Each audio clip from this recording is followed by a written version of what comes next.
Kumusta sa lahat mga kaibigan? Sa video na ito, ipapakita ko kung paano i-download ang Microsoft Access.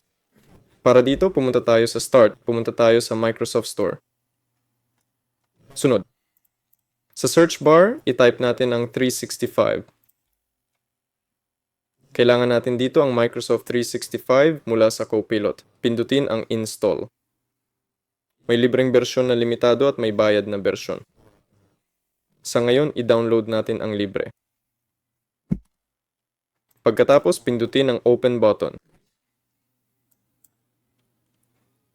Kailangan mong mag-login sa account. Pagka-login, buksan agad sa browser. Pwede rin naman hindi sa browser. Oo, i-type natin ang access dito. Ayan, may lalabas na bagong tab. Heto na ang access natin. Tama? Dito mo pwedeng subukan ito ng libre. Pero syempre, kailangan mong bilhin ito. Pindutin ang try for free, try for free.